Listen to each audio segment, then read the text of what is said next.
All right. So what's up, guys? Hey, how Hey, are you? Good. How are you all? Good. we're good. Happy Got to be. Joey. Very happy to be here. Awesome. Thank you guys for getting on here. So I've got Joey coming on too. Hopefully he can make it. I'm not sure. Yeah, there he is. Hey, What's up, Joey? Hey, what's going on? Hey, how you guys doing? Good.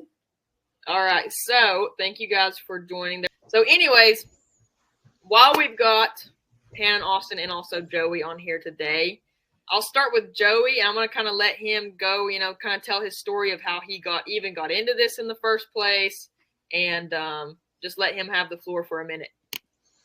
Yeah, for sure. We got into it pretty randomly. My wife found out on TikToks about the idea of buying car washes. I thought she was nuts. Made the whole Breaking Bad references and all that fun stuff. Yeah. And we started looking into it more, and I was like, okay, yeah, this is actually pretty cool. So we actually started digging into it more and more. It was a little overwhelming, but then we found Hannah and then learned about all the creative financing and stuff. And then we found a guy who was selling all of his car washes in Arizona. He had two left, and he had one pretty close to us. So we, worked with him, worked at a pretty cool, financing deal, and then got our first one. I say first one because one of the guys who bought that same seller is one of the other car washes. I kind of met, became friends, and like talked shop for a little bit. And he turned out he didn't want to do it anymore, so he ended up leasing his car wash to us. So that's how we So we bought one, and now we're leasing a second one. Heck yeah. Let's go. That's great. So what was the time span on that? Like, from when you bought your first one and then leased your second one, what were you looking at of getting two? It's probably about five or 6 months, maybe. Wow, nice. Yeah. So like less than half a year, you had some pretty good income coming in unexpectedly, just boom. Yep. Right there. For sure. So how much are you making, from having two car washes in your life now, monthly? I think on average it's about like 15K per month between the two that they bring in. So 15K already right there from two car washes. So that's awesome. Now, how has having 15 grand extra every month coming in, changed your whole financial situation, changed your life, really? Yeah, it kind of started opening up that freedom to, do. I had a pretty crappy job I hated, and I just quit that. Got another one, and it's also kind of crappy, so I quit that. So like, it gave us the freedom to like do stuff we wanted, a lot more. So it was to us, that was like the biggest piece, is just having that freedom to just focus on stuff we want to do, not stuff we don't. Yeah, exactly. So Shani, hopefully I said your name right. Shani's wanting to know how it works when you lease. So what was really the main differences there when you bought one as opposed to leasing? What did you basically do when you leased? Shout out to Amy too. Shout out to you for enrolling. Let's go, Amy. Leasing, like once we got to lease, like operationally, nothing really changed. Instead of paying a mortgage, we're just paying this guy a lease every month. But everything's the same. It's like a triple net. We're paying all the utilities. We cover everything. As far as like getting it, you don't have to like go through the bank or deal with any of that stuff. It's just like, it's kind of there's a contract and stuff in place, a lease contract, but it was kind of a handshake deal and with this guy, and we already built some trust, and yeah. Yeah, absolutely. So good stuff. Phyllis said, "I'm sorry, I'm new at this. No LLC needed."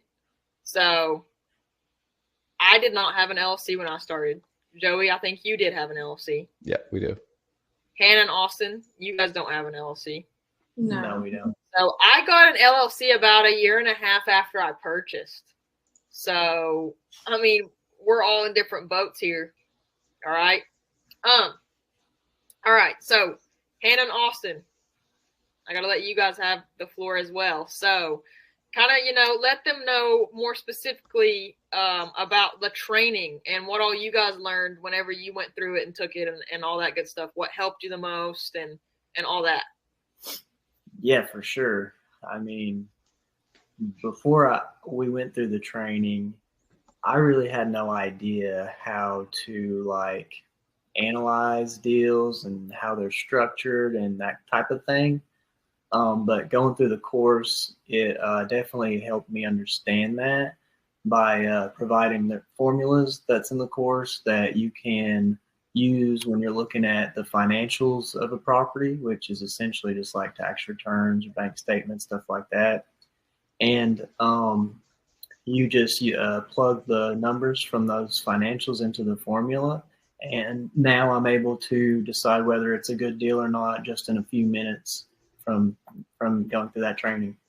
Yeah, for me, I didn't really come from a real estate background at all. I mean, we're just average Joes, and I didn't really know how to talk to sellers or like negotiate, those type of things. But the course made it easier for me to know like exactly what to say and what to do when I do meet up with the sellers. Yeah, absolutely. For sure. So what was your favorite part of, the course? I really like how, you can now hire somebody or use AI to like make your cold calls for you. Because I know sometimes I struggle with confidence. And so having that there to help you, especially when they're, rejecting kind of what you're saying, it definitely helps to have that. So that was like one of my favorite things for sure. Yeah, when they start asking questions, Yeah. the AI knows what to say, and the scripts tell you exactly how to handle it. So yeah, that's good. So good deal. Y'all want to add anything else? Or is that good? That's really our personal like experience with some challenges that we had that the course helped us kind of overcome. But I mean, just generally speaking, I like the fact that because I've been in other courses and really just learning in general, like a lot of times there's trainings that add a lot of extra unnecessary stuff. Like fluff, yeah. That makes it confusing. And in your course, it's more direct to the point and kind of gives a good outline of what to do instead of, making you feel confused, like you're overloaded and you don't know which direction to go. Yeah, it's just like directly to the point. Yeah, exactly. You get the initial money for that. So I love telling this.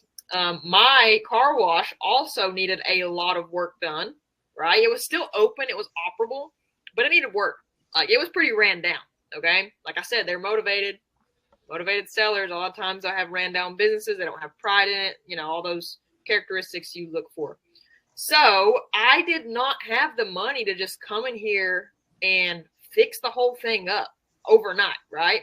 So what I did was I started setting aside 10% of what I made and putting that back into the business every month. So if I made $3,000 net, like in my pocket, I would take 300 of that and I would pump that back into the business. So I bought new signs. I made a new logo.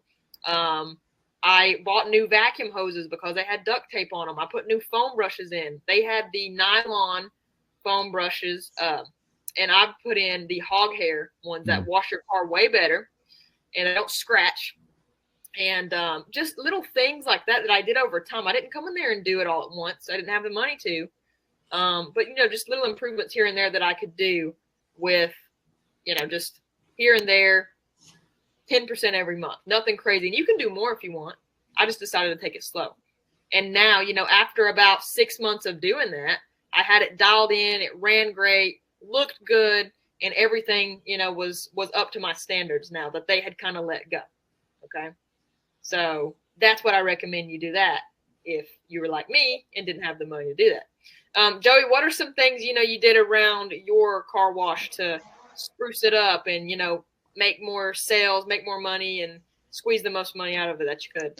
Yeah, a lot of it's what you just said. We our place is also pretty run down. A lot of people, it's a pretty small town. A lot of people just thought it was just not open because it looked so terrible. Yeah. So it was just, give it a, we had get a paint job, new signs and stuff, and then fix some of the parts. Like you said, the vacuum hoses were all old school and taped up.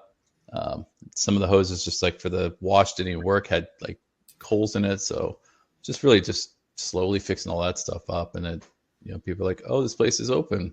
We had customers like, oh, I thought you guys were run down. I'm like, no, it was just not taken care of. Yeah, that's pretty bad when, you couldn't even tell it was open by driving past it. Yep. So, yeah. And so you kind of Did you come in there with a big lump sum, or did you just kind of do it over time? Yeah, you did it over time. I mean, the stuff is like going into it not knowing anything, thinking, oh, it's going to cost tens of thousands of dollars to fix all this stuff up. It's really not. Like to do some of that stuff is not crazy expensive. No, like I remember the Saturday morning after I bought it, and I walked in there and I was like, what did I just do? Like it looks intimidating at the beginning, but yeah, now it's like there's really not much. And I know this isn't going to make sense to you guys watching, but there's not like a whole lot of stuff to car washes. Like you would think it would be super complex, but it's really not. Yep. And and laundromats too. Laundromats are very simple. I mean, if you know how to fix one washer and dryer, you know how to fix all of them. So Joey, how much time are you spending down there? Like a week? Every week on average. Like probably like 3 to 5 hours a week to each. So it's not a whole lot of time. Yeah, not a lot of time for 15 grand every month. You know what I mean? Like imagine how many hours you'd have to work in a 9-to-5 job to make an extra 15 grand a month. It's pretty good. Yep. I do say so myself. All right.